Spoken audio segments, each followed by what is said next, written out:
Nama saya Aulia Ramahwati. Nama saya Lutfia Zulwani.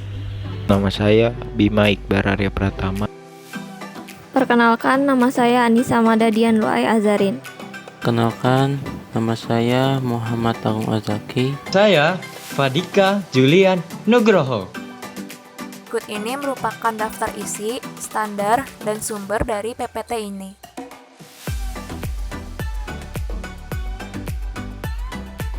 Landasan teori. Semen sebagai bahan perekat pada beton harus kekal dan tidak boleh berubah bentuk. Karena jika semen mengambang atau tidak kekal pada beton yang sudah mengeras, dalam beton timbul tegangan tarik. Padahal tegangan tarik pada beton sangat kecil. Akibatnya beton akan mengalami retakan. Sifat mengambang pada semen disebabkan oleh bahan yang dikandung oleh semen itu sendiri dan faktor dari luar. Dalam semen ada senyawa MgO dan CaO. Apabila kedua senyawa ini bereaksi dengan air, akan terbentuk CaHO2 dan MgOH2 yang disertai dengan perubahan volume, di mana volumenya lebih besar dari asalnya. Latar belakang. Latar belakang. Pada bidang teknik sipil, pengetahuan tentang bahan adalah sama pentingnya dengan pengetahuan tentang konstruksi. Jika seseorang telah memutuskan jenis konstruksi yang akan dibuat, maka tahap selanjutnya harus memilih bahan yang sesuai dengan konstruksi tersebut. Semen merupakan salah satu bahan untuk membuat konstruksi.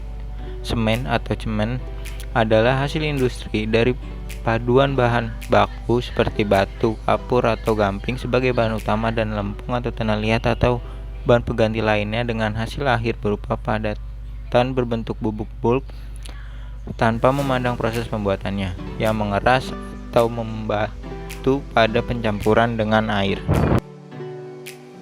Maksud dan tujuan. Yang pertama yaitu maksud. Apa maksudnya? Nah, setelah melaksanakan praktikum diharapkan dapat menentukan waktu pengikatan awal semen. Kemudian, apa tujuannya? Kita di sini memiliki dua tujuan. Yang pertama, tujuan instruksional umum, yaitu mengetahui dan memahami sifat fisik, mekanik, dan teknologi pengujian pengikatan awal, setting time, semen serta pengaruhnya terhadap beton dengan benar. Kemudian, yang kedua, tujuan instruksional khusus, yaitu menentukan waktu pengikatan semen Portland dengan alat Vickett, kemudian menggunakan peralatan uji terampil, dan yang terakhir, memahami prosedur pengujian pengikatan awal. Alat dan bahan. Alat yang digunakan yaitu neraca, alat Vickett, gelas ukur, mesin pengaduk, mortar and pestle, serta kaca datar. Selanjutnya adalah bahan yang dibutuhkan. Pertama, semen Portland, dan yang kedua, air bersih. Prosedur pengerjaan. Prosedur pengerjaan. Pertama, masukkan air pencampuran berupa air suling yang banyaknya 28% dari berat semen ke dalam alat pengaduk. Selanjutnya, masukkan benda uji ke dalam mangkok pengaduk dan diamkan selama 30 detik. Jalankan mesin pengaduk dengan kecepatan 1 atau 140 kurang lebih 5 rpm selama 30 detik. Hentikan mesin pengaduk selama 15 detik. Sementara itu, pasta yang menempel di pinggir mangkok. Selanjutnya, jalankan mesin pengaduk dengan kecepatan 2 atau 255 sampai 10 rpm selama 1 menit. 5. Buatlah pasta berbentuk seperti bola dengan tangan dengan menggunakan sarung tangan. Kemudian dilemparkan 6 kali dari satu tangan ke tangan yang lain dengan jarak kira-kira 15 cm. 6. Pegang bola pasta dengan satu tangan, kemudian tekankan ke dalam cincin konik yang dipegang tangan lain melalui lubang besar, sehingga cincin konik penuh dengan pasta. 7. Kelebihan pasta pada cincin konik diratakan dengan sendok perata yang digerakkan dalam posisi miring terhadap permukaan cincin. Letakkan plat kaca pada lubang besar cincin konik. Kemudian balikkan, ratakan, dan licinkan kelebihan pasta pada lubang kecil cincin konik dengan sendok perata.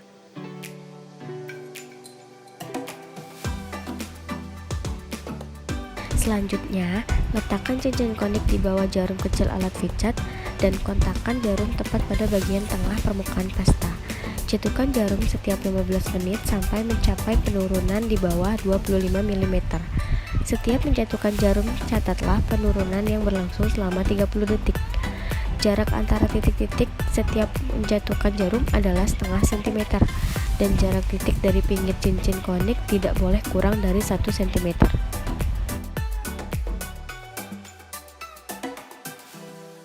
Perhitungan.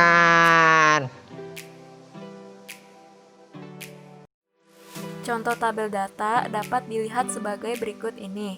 Cara mengerjakannya yaitu, yang pertama, catatlah besarnya penetrasi jarum piket ke dalam benda uji setelah 30 detik.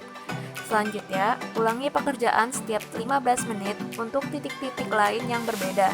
Jarak titik-titik pengujian adalah 6,5 mm dan letaknya 9,5 mm dari tepi cetakan benda uji atau cincin ebonit.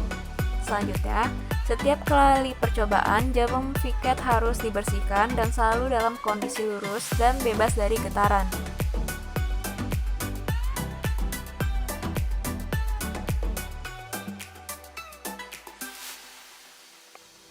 Ini adalah contoh grafik waktu penetrasi, di mana sumbu X menyatakan waktu dalam menit dan sumbu Y menyatakan penetrasi dalam milimeter. Dan di sini kita dapat mengetahui bahwa dalam grafik waktu penetrasi, waktu berbanding lurus dengan penetrasi. Pelaporan data percobaan. Waktu 0 atau 0,08,00 mengalami penurunan 40. Di waktu 15 menit penurunan 40. Di waktu 30 mengalami penurunan 40 mm. Di waktu 45 mengalami penurunan 39,5. Di waktu 60 menit mengalami penurunan sebesar 39,5 mm. Di waktu 75 menit penurunan sebesar 35 mm. Di 90 menit penurunan mengalami 23 mm. Di waktu ke 105 mengalami penurunan sebesar 14,5 mm.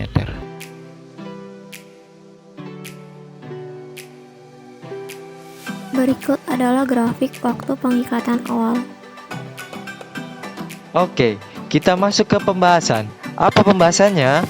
Yaitu, pada percobaan yang dilakukan, penurunan 40 mm terjadi sampai menit ke 30. Selanjutnya, mulai mengalami perubahan penurunan sampai mencapai waktu ikat awal dengan kadar air sesuai konsistensi normal, yaitu sebesar 28,55% dari jumlah benda uji atau semin gresik. Terjadi pengikatan awal pada menit ke 87. Dapat disimpulkan bahwa waktu pengikatan mula didapat pada menit ke 87 dengan konsistensi normal sebesar 28,55%.